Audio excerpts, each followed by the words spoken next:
This RealAg Radio podcast is brought to you by high-performing carbine insecticide from FMC. Carbine insecticide delivers fast, selective, and extended control of aphids in alfalfa and pulses, leaving beneficials like lady beetles to help in the fight. Ask your retailer today. It's time for RealAg Radio on Rural Radio Channel 147 on Sirius XM.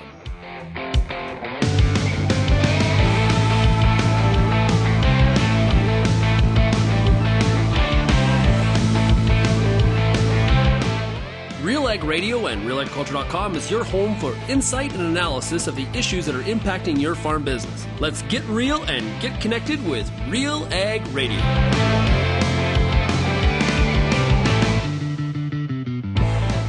Welcome to RealAg Radio here on Rural Radio 147 at Sirius XM. Shaun Haney, your host here on this Wednesday midweek edition of the show. Hey, thanks so much for making RealAg Radio and Rural Radio 147 a big part of your workday. Also, of course, big shout out to everybody listening out there on the RealAg Radio podcast in Canada, the U.S., or beyond. It is great to have you with us. Okay, it's Wednesday, midweek edition of the show. It's hump day, as some like to call it. And we're going to cover a number of more policy today. And sometimes policy can feel a little bit aloof. It's a long ways from the farm. But I think some of the discussions, the topics we're discussing today are pretty critical because however they work out, it works itself back to the farm in some form or fashion, and you're impacted. Now, it's important to be a part of these discussions on the front end so your voice can be heard, because if you don't and you shut it out and it's like, hey, it's not impacting me, and then when it's negative and it does impact you, then you realize it, then you get upset, it's too late. Okay, so that's why we're trying to bring these in front of you on the front end. So today we're going to talk to Kyle Larkin. He's executive director with the Grain Growers of Canada. Yesterday, they in Ottawa released some of the policy recommendations. I think there was 10 of them as it applies to the Road to 2050 Sustainability Initiative. So Kyle's going to talk about that today. And I've got some questions as well. What does it really mean and what some of the costs are? And things like that. We're also going to talk to Mac Ross. He is with Canada Grains Council. He's their VP of Trade Policy and Crop Protection. Get an update on where are we at with this PMRA transformation. It feels like it's been going on forever. What exactly is it? What is trying to be accomplished? And when could this possibly be concluded? I don't know about you, but I lose track sometimes of some of these consultations that are happening. Canada it feels like constantly in consultation mode. And I don't know if it's with this government or it's just a Canada thing, but it feels like we're always consulting and we're never concluding and implementing. Just look at the Grain Act review as one example. So the PMRA, obviously very heavily engaged and responsible for what crop protection products you are able to use on your farm. And so the PMRA transformation, although, that's not something you're thinking about on your farm today, I promise you, as you're getting a little bit closer to spring and putting some seed in the ground and finishing up calving if you're on a ranch, but it does impact you, okay? And so we're going to bring this up. Also, the PMRA is looking at their fee structure as well. We're also going to have time today for some of your fan feedback, some of you fans, some of you who not fans of some of the topics that we have discussed and some of your opinions, but we'll get to that for sure. And we'll also have time today for the top ag news stories of the day. If you have any feedback on today's show, well, you can get a hold of me by sending me an email, shaney@realagriculture.com. You can also find us across all the different social media platforms, as well as calling the Real Ag feedback line, 855-776-6147. A couple public service announcements, I guess. Make sure, if you missed the Agronomists on Monday night, which is our Real Ag and Prime Time show, really encourage you to check out the Real Agronomist podcast. You can also find the archive of all the episodes by going to our YouTube channel. That's a great way to see them. And you can also get a preview of upcoming episodes as well. This coming Monday, Lindsay is going to be talking to guests about on-farm trials. Very, very important. Make sure you leave a check strip, as Wheat Pete would say. This past week, an episode that's up already is talking about soybean diseases, soybean cyst nematode, among some others, with Mario and Albert Tenuta, or the brothers Tenuta, as I like to call them. So definitely please check that out. And you can watch the Agronomist live and participate in the live chat on Monday nights, 8 o'clock Eastern, at realagriculture.com/live or on our YouTube channel. Something else, speaking of YouTube, that we're trying to do a lot more of is, you're listening to this show on Rural Radio 147. You listen to the podcast. Well, we're trying to upload more and more video versions as well. So Friday's show, the RealAg Issues panel, has been a lot more video. Okay. But Monday's show was video as well on YouTube. And so it's happening more and more. Okay, so that's an opportunity to kind of see our faces as we're engaging with guests as well. So please check that out and give us some of your feedback on top of that. S. Haney at RealAgriculture.com. Okay, let's take a break. And when we come back, we're going to bring in Kyle Larkin. He is Executive Director with the the Grain Growers of Canada. And we'll be right back right after this. We're now going to discuss Pest and Predator Podcast. Joining us right now to talk about Season 5 is Dr. Megan Vankowski. She is with AFC in Saskatoon. So what can listeners expect here in Season 5? Well, a whole bunch of different topics are going to be discussed by entomologists from across Canada. Myself and a couple colleagues, we recorded a podcast about potentially invasive species to the prairies, which are something we want people to be aware of and watch out for. Dr. Maya Evenden is recording a podcast about the ecology of fear and how just the presence of an enemy, of a predator or a parasitoid can impact a pest. It doesn't have to be a direct relationship. It can be indirect. And of course, then we have other podcasts about some specific pests and their interactions with their predators and parasitoids. So the podcast series for 2024 is due to start airing March 18th, and then they'll be bi-weekly after that until the end of May. At Vaterstad, we aim to be the world's leading partner for outstanding emergence. We're doing that through innovative tillage, planting, and seeding equipment that's optimized for your field conditions and soil types. We also offer industry-leading capacities to help you get the job done in shorter windows of time. It's all designed to give your crop the best start possible so you can maximize yields. Vaterstad, we look forward to growing together. And welcome back to RealAg Radio. Co-op knows your community because we live here too. Our teams are your trusted partners with a range of expertise to help support your entire farm operation. Co-op, here for your farm, here for your family. Learn more by going to Co-op's website. It is co-op.crs/farm. Joining us right now is Kyle Larkin. He is Executive Director with the Grain Growers of Canada. Hey, Kyle, how's it going? Thanks, Shaun. Thanks for having me. Things are good. How are you? I'm doing pretty good. We're like mid-April. It's, things are warming up. We can put away our winter coats, at least for now. I'm sure there is potential for another shot of snow at some point, depending on where we are. But things are looking good. It's spring, so you got to be positive and optimistic. You never know. 21 degrees, though, in Ottawa today, so it's a hot one. Yeah, exactly. Okay, yesterday, as part of Grains Week, the Grain Growers of Canada provided some policy recommendations relative to your Road to 2050 sustainability initiative. What is this? Talk about, from the Grain Growers of Canada's perspective, what is the Road to 2050 from a sustainability? What does that mean? What are we trying to accomplish? Yeah, great question. First of all, I would say that we've been working on this for over 2 years, consultations, meetings with grain farmers across Canada so that we could build a consensus. And we have built a consensus around 10 policy recommendations that we're putting forward to the government. And it's going through a frame of two things. The first frame is that we are acknowledging that Canada already has some of the most sustainable agriculture, sustainable grain in the world. We know that, and our international customers know that as well. Number two, we realize there's no one-size-fits-all approach. A farm in Saskatchewan is a lot different than a farm in PEI. So when we're looking at government programming, government policies, they need to acknowledge that as well. So yesterday, as you mentioned, we put out 10 policy recommendations through our Road to 2050 initiative. They revolve around a lot of different things. They revolve around plant breeding, machinery research, federal programming, how we can expand those, data management. There's a lot of different pieces I can dig into. But we're really proud to put these out after 2 years of meetings and consultations, and we look forward to working with government on them.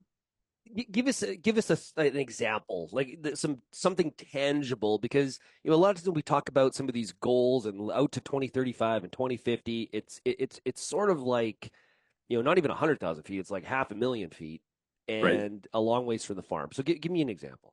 I'll give you two concrete examples. Number one, on plant breeding, we know that if Canada can be the most innovative country in the world on agriculture, research and development wise, we'll be ahead of the game. We have been ahead of the game, but we're falling behind. Unfortunately, some of the funding on the public sector support for research and development on the agriculture side has been falling behind. That's something the government needs to address. But the government also needs to be a partner with private sector companies to bring them here to Canada, get them to invest their billions of dollars into plant breeding innovation here in Canada. That's another piece where we've been lagging behind. I'll give you a perfect example. For every dollar invested in wheat breeding, it brings back $33 back to the Canadian economy. That's a story we want to be talking about. And at the same time, the innovative breeds that we're using today are using less input, so they're helping us also on the emission side of things. So it's a win-win-win. It's a win for grain farmers. It's a win for the economy, and it's a win for the environment. Another good example I would give you is the On-Farm Climate Action Fund. It's been really popular with grain farmers across Canada. There's thousands of grain farmers that are accessing it right now.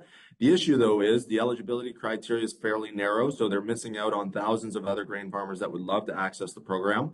And the other issue is the program is well oversubscribed. So it's helped a lot of farmers with 4R nutrient management, cover cropping, other good BMPs like that, that both help on the profitability side, but also help on the emissions reduction side. So again, it's a win-win. Our message to government is fund more programs like OFCAF and open up the eligibility criteria so more grain farmers can access that. You know, we have other pieces on equipment too, for example. I can tell you the combine you purchase today is a lot more efficient than the combine you purchased 30 years ago. That's just common sense. That's just obvious. The challenge is a combine isn't cheap, right? You're looking at $500,000, $1 million plus. There's something called the accelerated capital cost allowance. It was increased in 2018 from 15% to 45%. It's starting to wind down now going into 2027. We want the government, first of all, to keep it at 45%. The other thing too, we realize the U.S. has had bonus depreciation, accelerated capital cost allowance at 100% during that same time frame. We need to catch up. So first of all, we need to keep it at 45%, and then we'd love to see it at 100% because it allows grain farmers to depreciate their assets faster, which allows them to buy the most innovative and fuel efficient technology and equipment that exists today. You know, it's I guess one of the questions I would have is one thing we stuck out to our editorial team was there was no mention of net zero.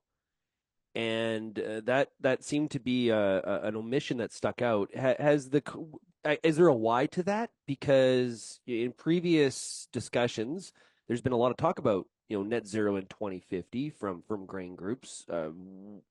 What happened?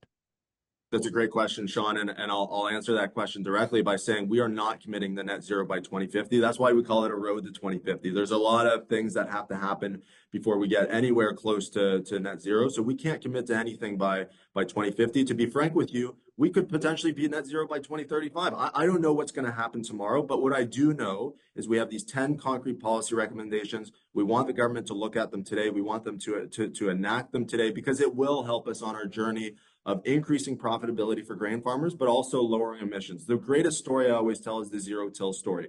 Most grain farmers, 99% of grain farmers started zero-till because it was a profitability thing. They were able to save money. They were able to make more money at the end of the day. And then the secondary story is that they also lowered their emissions. They have all this carbon that's now being sequestered because of zero-till. We're saying that exact same story that has been a story for 20, 30 years. We want to continue that story for the next 20, 30 years. There's no commitment to net zero ag by 2050 because we don't know where we're going from here. What we do know today is we need these policy recommendations done. They will support grain farmers and they'll support emissions reductions at the same time. Any analysis done of the dollars required if all 10 of your recommendations were implemented? It's a great question. I mean, I look at OFCAF again, the On-Farm Climate Action Fund. It's a fund of about $350 million.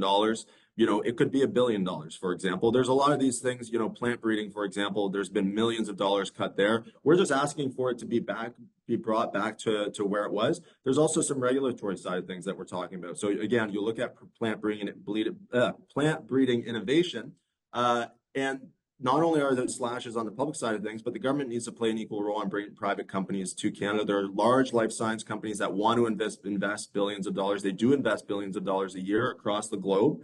They're looking at markets where they can actually get the commercialization. There's a better path in other jurisdictions. We want Canada to remain competitive. We need those dollars here in Canada so our grain farmers can have the most innovative breeds available to them so we can continue to compete with some of our international trade partners.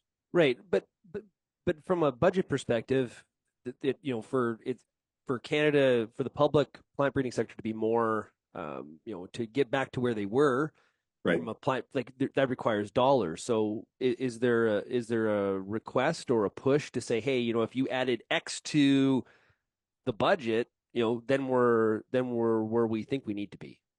I think the challenge, I think the challenge is, to be honest with you, we're in tough financial times right now. Obviously, there's a fairly large deficit at the federal level. They're looking to cut spending, not spend more. So our message to government is, look, these are our policy recommendations.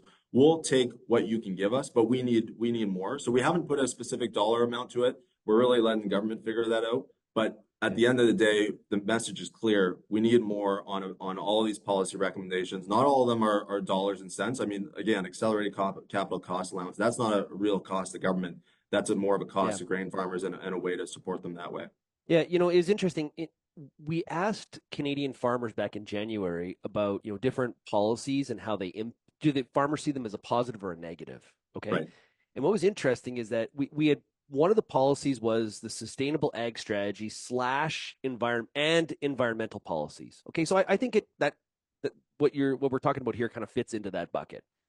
And what's interesting is 48% of Canadian producers viewed this, environmental policies as a negative to their farming operations. So are members of Grain Growers of Canada saying, hey, we need to have a road to 2050, or is this something that grain growers feel that you need to have in order to work with government? What's driving this?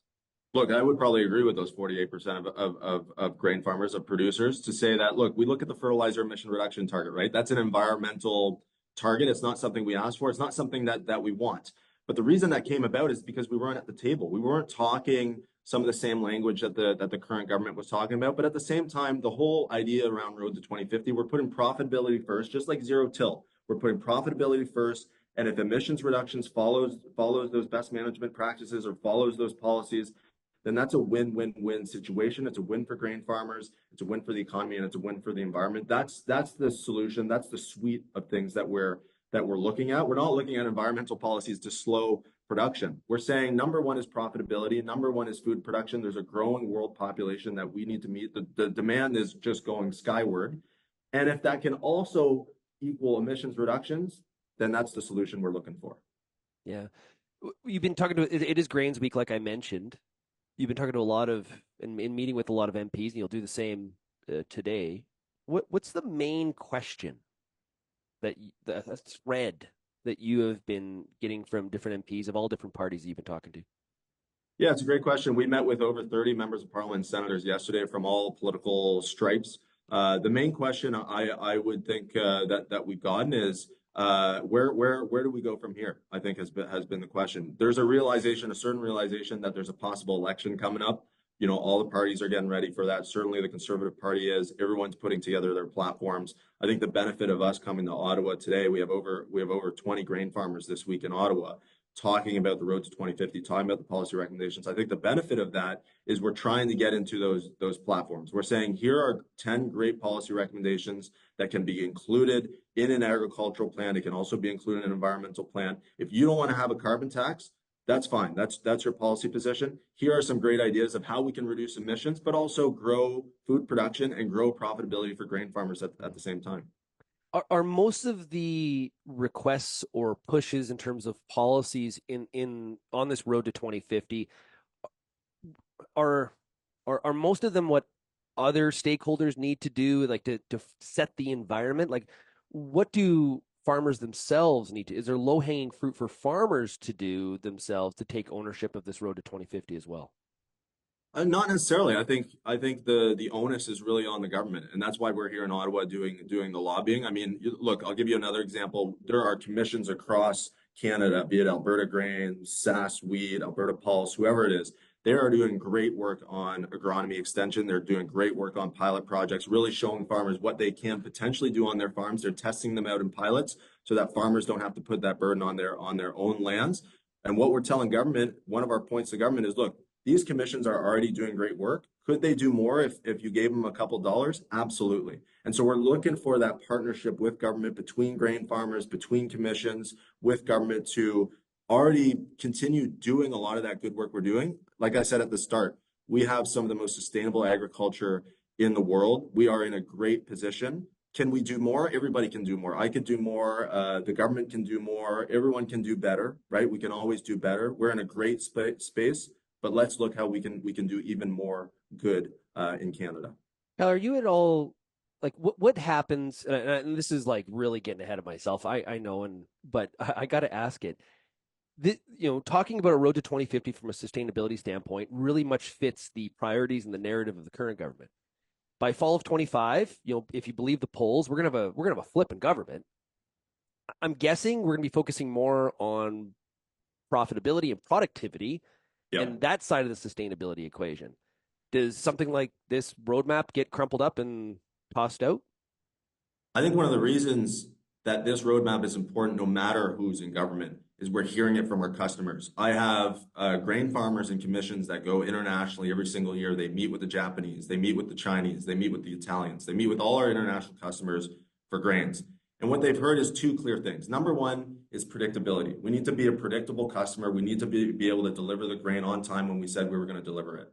Number two, though, and the question that's rising even more every day, is a question about sustainability. How sustainable is your grain? What are the tiered emissions? What are the metrics that you're putting behind this? That's a question we're being asked. And the other piece is we're looking at it domestically as well. There are sustainability initiatives outside of government that are popping up all over Canada and all over the world. So I look at something like carbon border adjustments. This is something the EU is very serious about, and even the Americans are looking at it now. And that should be a big concern for every single grain farmer. So if we're not talking that sustainability message, I think we'll be left behind. But again, as I said from the forefront, we're talking profitability, we're talking production, number one. And if we can talk emissions reduction there as well, just like zero till, we're in a perfect position.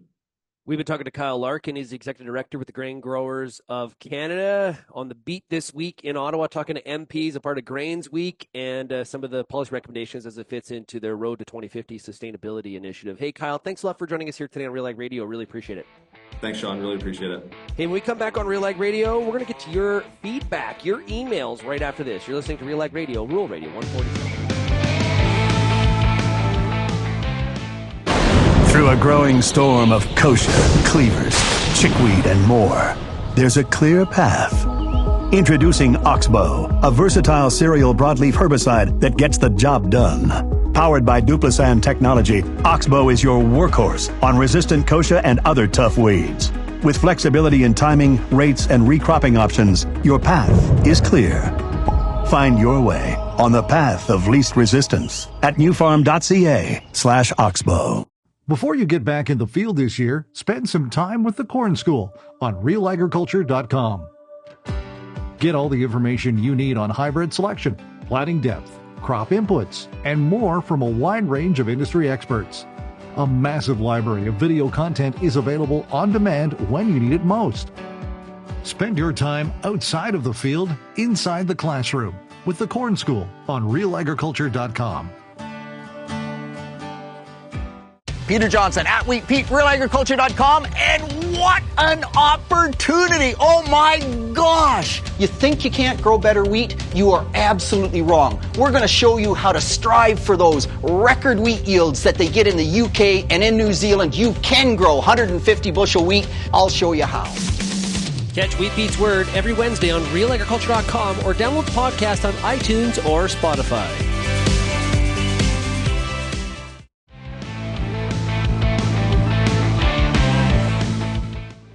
And welcome back to RealAg Radio. It's now time for some of your feedback. I'm always asking for your emails and your texts and calling the RealAg feedback line. And so that we would take some time today to get to some of that commentary, because I think it's important that this is a two-way discussion, just not me yakking to guess and going into my own tirades. I want to hear what is on top of your mind as well. From nutrient management to the latest weather, market, and ag trends, the Dirt and Economics podcast is your place for farm smart topics to boost your profitability. Join Mike Howell on season 3 of the Dirt podcast, available now at nutrient-economicswithak.com. Okay, up first, we've got an email here from John. John is in Saskatchewan, and it's in reference to last week we talked a couple of times about how farmers feel about free trade and market access relative to the positive versus negative impact on their own operations. And my opinion is that I think trade may be somewhat undervalued, or something has changed here where farmers maybe are not viewing trade like maybe many in the industry thought they used to or would be currently. Definitely some stuff for the industry to work on. We talked about a lot of that lots last week. It is what it is, though, because that's how you feel. That's the whole point of Real Agri Studies and what we're doing with our Insights panel is to get a firm understanding about how farmers really feel instead of it being constant speculation.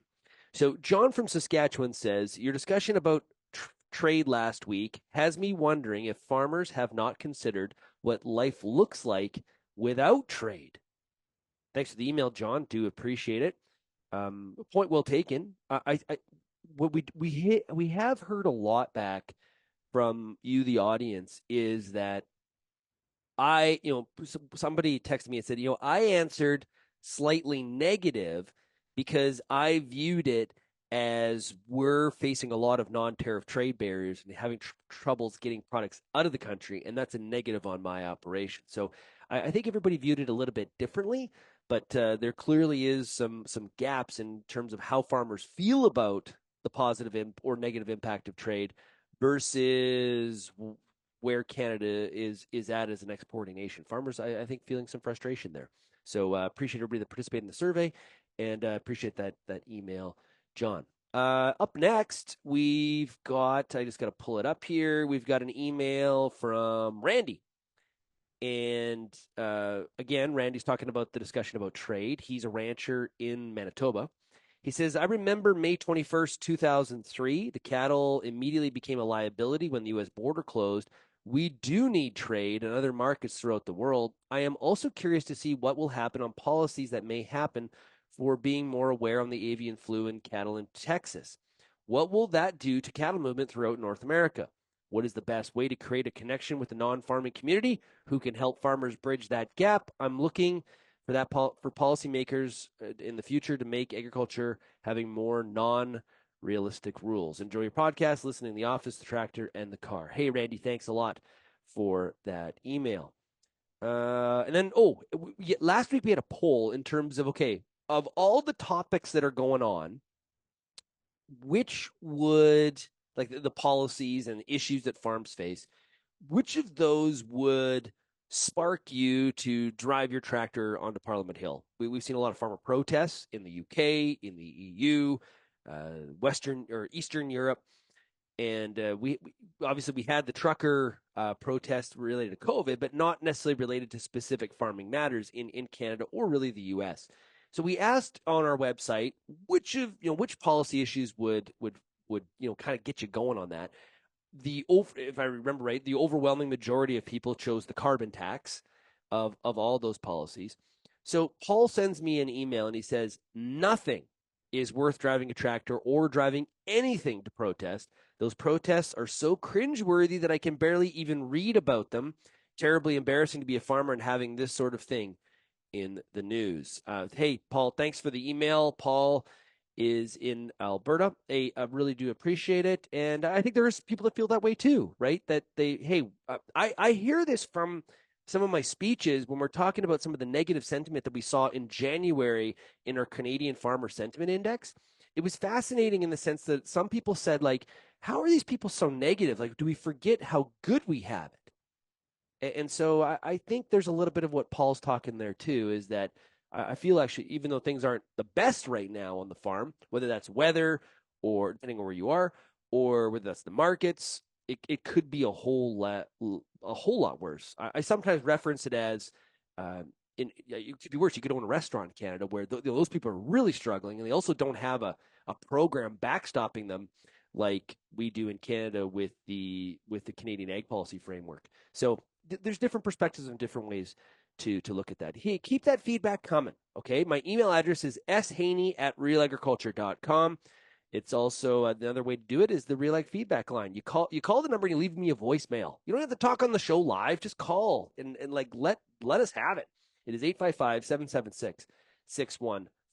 We're going to take a break, and when we come back, we've got Mac Ross. He's with Canada Grains Council, and we're going to talk about what's going on with this PMRA transformation. It is a never-ending story. It's been 3 years. Where are we at with it, and why should you maybe be concerned? You're listening to RealAg Radio, Rural Radio 147, Sirius XM. Does your N stabilizer contain an active ingredient load high enough to be agronomically effective? If not, it could be costing you time and money. If you're putting down a nitrogen stabilizer, put your trust in Koch Agronomic Services. Solutions like Super U, Tribune, and Anvil. Each delivers high active ingredient concentrations that low-rate products just can't match. Compare how imitator products stack up to agronomically effective solutions at defendyourn.ca. Hi, I'm Bernard Tobin, host of the Soybean School on RealAgriculture.com. Throughout the year, on the Soybean School, we'll bring you timely agronomic video content from planting to harvest, from the latest agronomic research to the latest in production technology. Check out our massive video library on YouTube, RealAgriculture.com, or download the audio podcast versions wherever you get your podcasts. The Soybean School is brought to you by BASF and Syngenta Canada.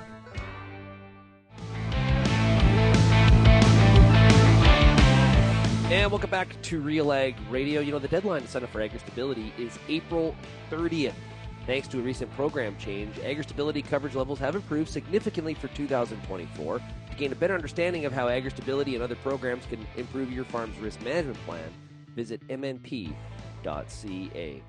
We're going to talk about a number of very, very important issues to farmers really across the country. And this has to do with, a lot of this is centered around the PMRA and what is happening on a number of consultations. Here to chat about it is Mac Ross. He is VP for Trade Policy and Crop Protection with Canada Grains Council. Hey, Mac, great to have you on the show. Hey, Shaun, great to see you.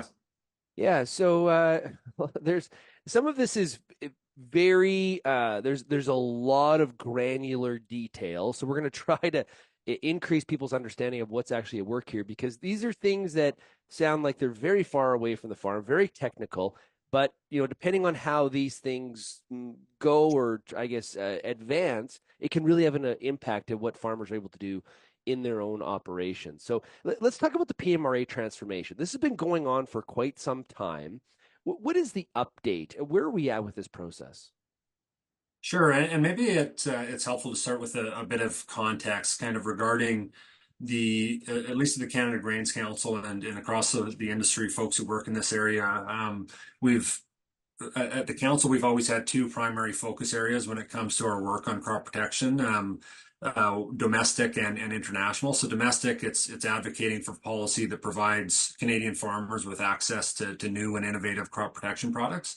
And internationally, it's working to ensure that the use of those products don't limit market access. So, you know, I'd say historically that much of this work of the council and the industry largely fell into that second international bucket, where essentially we were worried that we could lose access to crop protection tools here in Canada solely due to what our trading partners were doing, as we're such an export dependent sector. And that's why, you know, we have Keep It Clean, et cetera. And while the international facet of this work is still a big priority, and we're still very active in that space, now over the past couple of years, we've seen a bit of a shift when it comes to our focus on this file. And that work and focus has shifted more to our own domestic policy and concern that our own government could be moving to a policy and regulatory environment that restricts access to a full suite of crop protection tools for Canadian farmers. So, you know, just for a bit of an update and maybe some additional context on PMRA transformation, as you had touched on there. So essentially, this all started about 3 years ago, in which you'll recall that was an election year.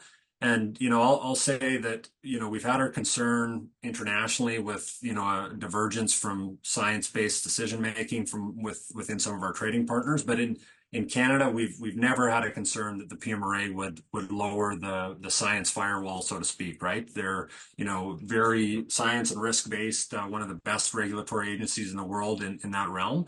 But about 3 years ago, there was an announcement by three ministers proposing some big changes to the pesticide regulatory framework in Canada, which seemed to be quite politically driven. So the first time we wondered if there were some cracks in the armor as far as, that science firewall around the PMRA. And this announcement had, some minor positives, but the majority of it was concerning. It put a scientifically unjustified pause on the proposed increases to maximum residue limits, including for glyphosate. It also created a new expert panel process to provide scientific advice to the PMRA. And, we wondered why.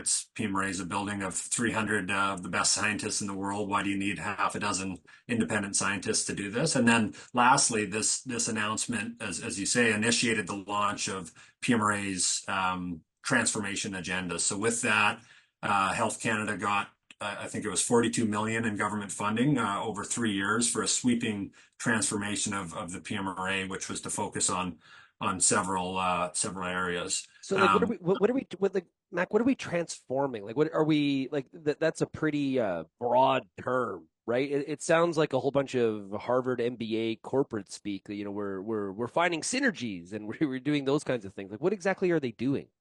Yeah, so the initial transformation was to focus on 4 areas, I guess. So improving transparency at the PMRA, and like I said, the PMRA is one of the most transparent regulators in the rules in the world. So that we question that. They also wanted to increase the use of real world data and independent advice. So some positives there on the real world data side, which I can get into.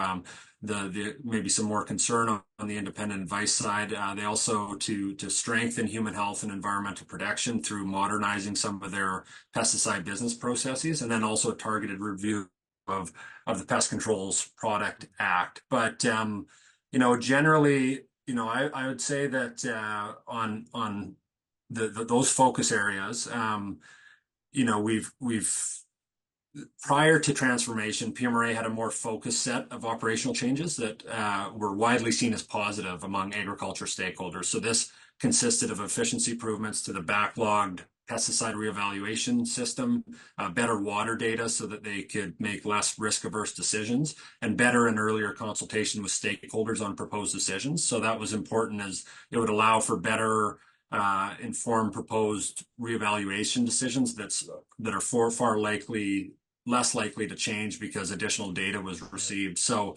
those were all on the table before transformation. And now what we're seeing is we were hopeful maybe that some of that would be included in transformation. And unfortunately, what we're seeing is not a lot of that has been reflected in what has been proposed to date.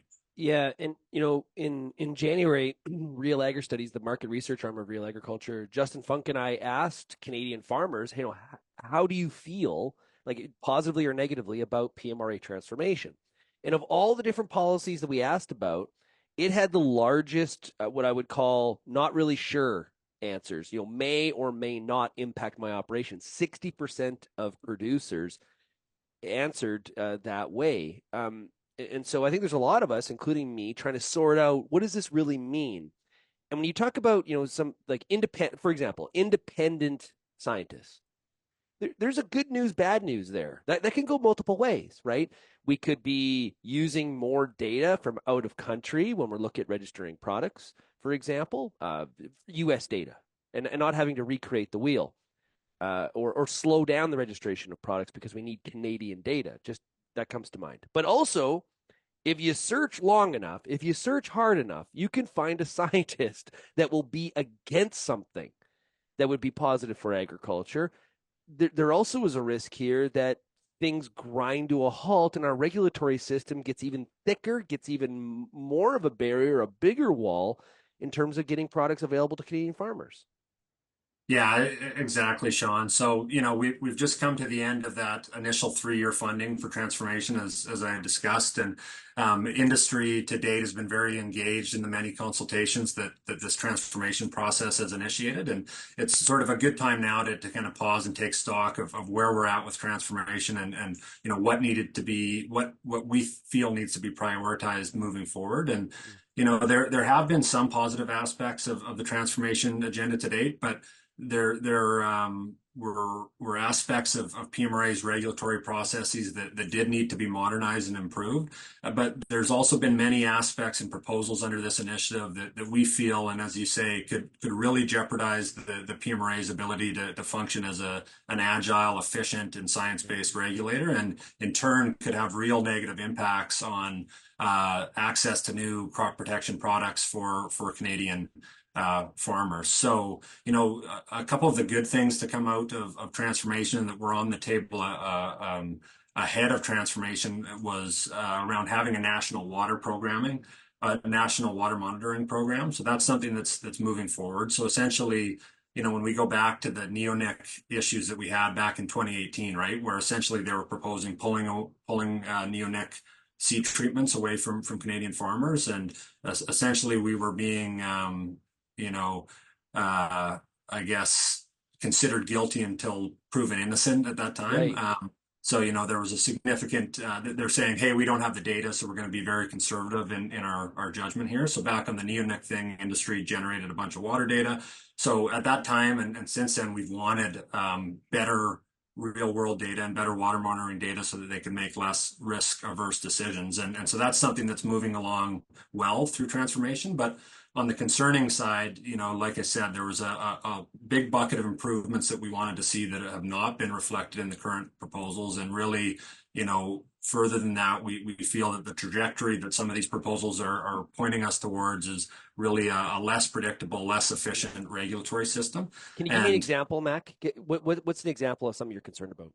Yeah, so modernizing business practices, for example, is an area that they're hoping to transform. And like I said, prior to transformation, we hope that would look like better and earlier consultation with stakeholders on proposed decisions. So rather than them coming out with a proposed decision that was, quite a surprise to us, consulting if there is data gaps, if there's any information that we could help refine their assessment as agricultural stakeholders. And so that now the proposals on that have not really reflected those process improvements that we were hoping to see. So, we were hoping that would allow for a better informed proposed reevaluation decision that's far less likely to change. But what they're proposing is quite high level and really not touching on that as well. Another concerning element, and it's not so much transformation, but it's been enough of a blur over the last 3 years that it's, I think, fair to include it as PMRA's proposed fee structure and new fee regime. So we know it makes sense to regularly review and update their fee regime, but what we're seeing is the magnitude of the proposed increase in annual fees is something that we feel will disincentivize continued investment into crop protection innovation in Canada and potentially increase costs for Canadian growers. So you take this all together, we're seeing increase in fees and not real improvements to some of the PMRA processes that were on the table pre-transformation. And when we talk about fees, who's paying those fees? So those are the annual charges per product to the product registrants. And this is again where the word competitive comes into play, right? So how expensive is it to register or maintain that that product in the marketplace? Those fees are a component of that, and they have to be competitive, or they should be, in my mind, competitive to other markets. Canada already deals with the fact that we are limited in size, especially in some of the minor crops. Like you look at pulse crops, right? Or the corn. You look at the amount of corn we have in Canada relative to, say, the state of North Dakota, right? We're relatively small, and so our fees have to be competitive to entice companies to want to do business here. It's not a charity, and I think sometimes that's lost on some people on the government side. Is that fair? Yeah. Yeah, absolutely, Sean. Like, Okay. so for example, the US pesticide market is approximately, 4 times larger than the Canadian pesticide market. So PMRA's proposed fee structure and annual charge per product is going to increase, and it'll result in registrants paying significantly higher product maintenance fees in Canada compared to the fee paid on the same products in the US. And, us being a smaller market, as you say, that means versus the US, that there's less commercial opportunity to absorb those increases.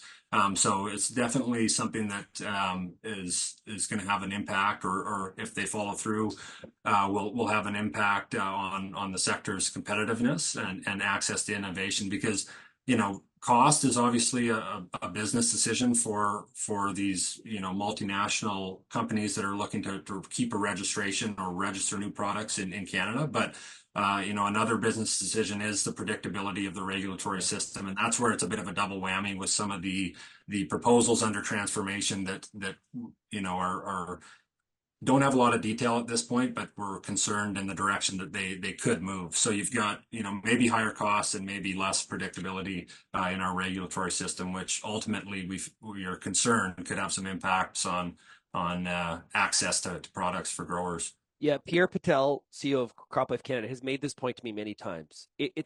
There's a balancing act here, and okay, we're going to have a process to get products to market, but that word you use, predictability, is actually more important than some people actually give it credit for initially, right?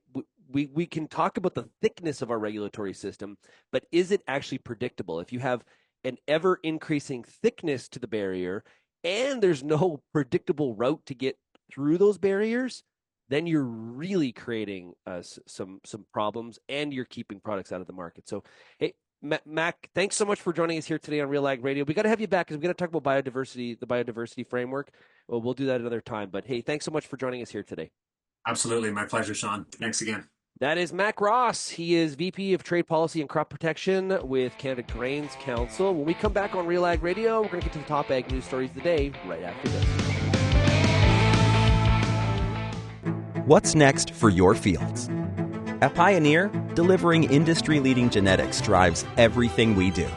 From the scientists in the lab to our local teams with boots on the ground, we are determined to get there first. Developing top-performing products, proven in more growing conditions than ever before. Pioneer. What's next happens here. Visit pioneer.com/Canada to learn more. I'm Lindsay Smith from RealAgriculture.com. Join me Monday nights for The Agronomists, a 1-hour live and interactive show broadcast across YouTube, Facebook, and X. Monday nights at 8 p.m. Eastern, I host expert agronomists from all over the country to give you answers to some of the toughest agronomic questions. Join us live or catch the replay Tuesday morning. That's The Agronomist with me, Lindsay Smith, Monday nights live at 8 p.m. Eastern.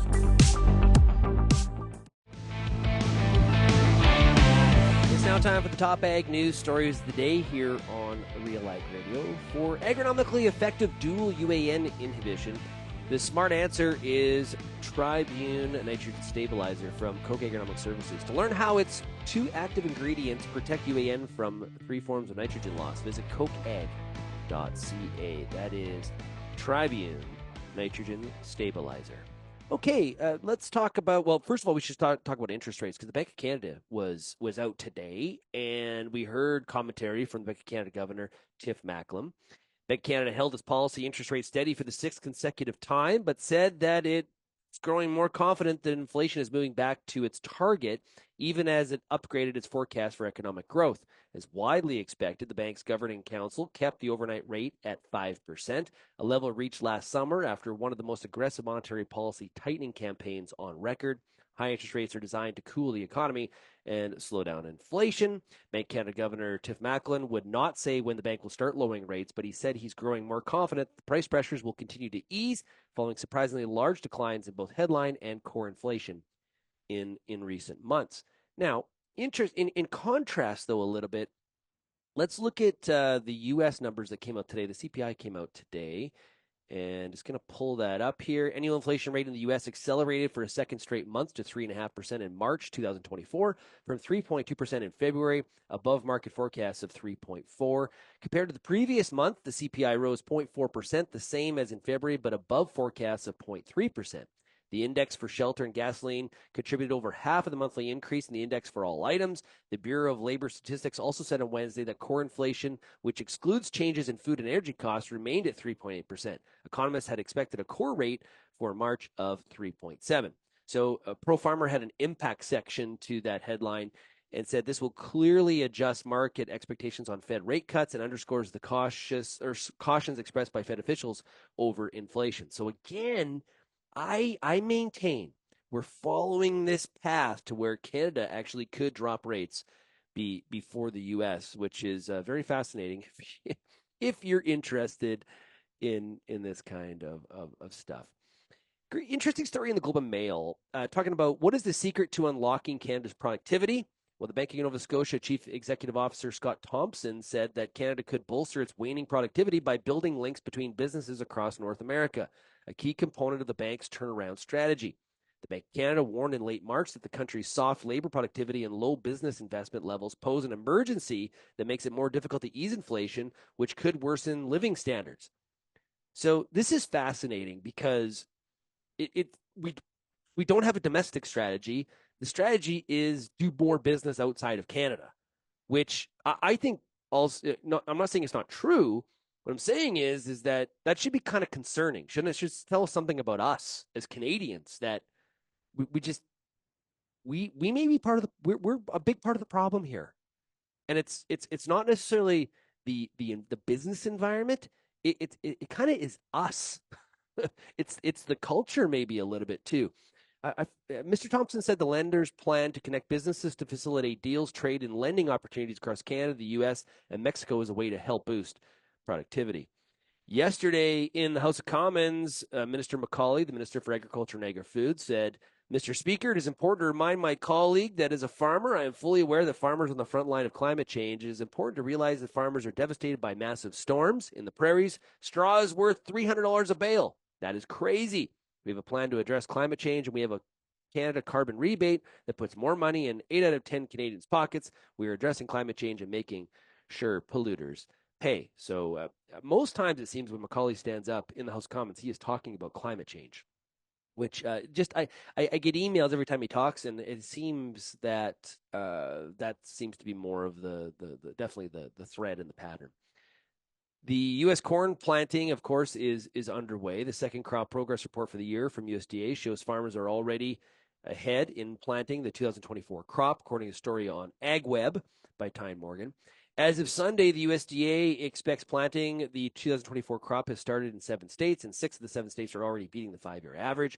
Highlights: 59% of Texas corn is in the ground, 7% of the corn in Tennessee, 7% of Missouri's corn, 5% in Kentucky, 4% in Kansas, and 2% in Illinois. So well underway. And I think, and one thing you got to remember, and I don't care if we're talking corn in the U.S. or any crop in Canada, the one thing that is massively different than 25 years ago is our ability to put that crop in the ground fast. If we get weather that is conducive to planting, wow, those numbers move very, very quickly.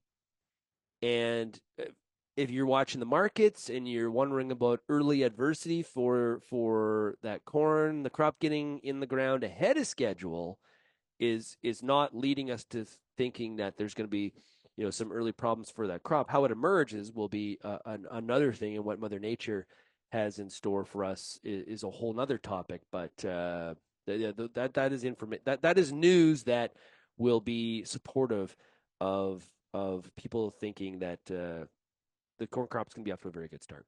Hey, if you have any feedback, send me an email, shaney@realagriculture.com. Hey, thanks everybody for getting real and getting connected with RealAg Radio, and we'll chat again tomorrow. Cheers, everybody. Thank you for downloading this RealAg Radio podcast, brought to you by high-performing carbine insecticide from FMC.